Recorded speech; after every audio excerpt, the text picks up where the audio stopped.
Senta-te, peregrino. Pousa um instante o cajado, fecha os olhos e deixa-me contar-te uma história que vem de longe, de muito longe, antes de Compostela, antes das catedrais, antes dos sinos e das multidões. Falo-te de um homem, um pescador, um simples filho de Zebedeu, irmão de João. Tiago, chamavam-lhe Maior, talvez por ser o mais velho, ou por carregar, sem saber, um destino maior do que ele mesmo podia imaginar. Ele vivia junto ao mar da Galileia. Era daquelas vidas que o mundo ignora. Acordava antes do sol, molhava os pés nas águas frias da madrugada e lançava redes à espera de milagre.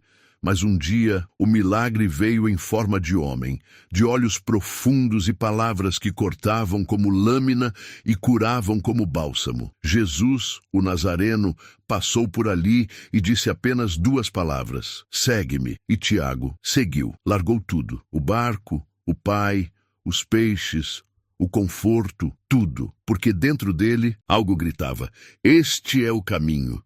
E o caminho era difícil, sabes? Não era feito de ouro nem de honra.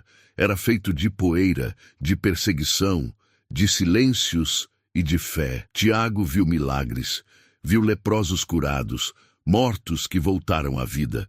Viu o mestre multiplicar pães, andar sobre águas e lavar pés sujos como servo.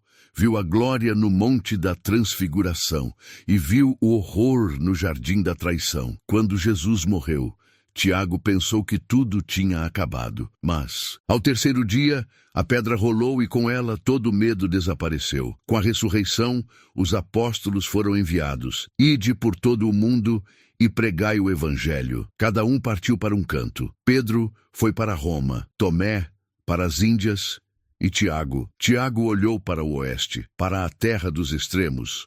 A última fronteira, a Espanha. Pensa bem, peregrino. Ano 33 depois de Cristo.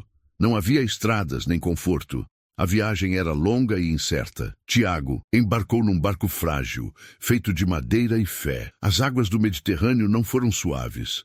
Ventos contrários, noites sem estrelas, dias sem pão. Mas o coração ardia, porque dentro dele vivia a chama do Espírito. E assim, depois de semanas, talvez meses, chegou a uma terra estranha, onde ninguém o esperava. A Galiza. Os povos eram duros. Muitos ainda sacrificavam aos deuses antigos e riam-se quando ouviam falar de um Deus crucificado. Que rei é esse que morre pendurado numa cruz? Perguntavam. E Tiago respondia com histórias de um homem que amou até o fim, que curou os doentes, que chorou com os pobres, que venceu a morte. Poucos acreditavam, mas bastava um só coração tocado. E a missão já valia. Passou por montes e vales, aldeias e campos, pregou debaixo de árvores, ao lado de fontes, à beira de fogueiras, era insultado por uns, acolhido por outros, e mesmo assim seguiu, até que o desânimo chegou. Mesmo os santos se cansam, sabias? Mesmo os fortes choram em silêncio. E foi então que aconteceu o inexplicável. Numa noite em Saragoça, enquanto orava em solidão, a própria mãe do Senhor apareceu diante dele. Não em carne, mas em espírito, sobre um pilar de pedra. A Virgem Santa, envolta em luz, com voz serena, disse: Tiago, não tenhas medo. A tua missão não está perdida. Volta a Jerusalém. Lá serás coroado. Não com ouro, mas com martírio. E Tiago obedeceu. Despediu-se dos poucos convertidos, deixou a Galiza com o coração partido e embarcou de novo para o Oriente. Em Jerusalém, os tempos eram perigosos. Herodes Agripa, temendo o crescimento dos cristãos, mandou prender os líderes. Tiago foi capturado, interrogado e condenado à morte. A sua execução está escrita nos Atos dos Apóstolos. Foi o primeiro deles a ser martirizado, decapitado pela espada romana por volta do ano 44. Mas a história não termina aqui. 2 discípulos seus, homens corajosos e fiéis, Teodoro e Atanásio, juraram que o corpo do mestre não ficaria ali. Levaram-no às escondidas e encontraram uma embarcação de pedra.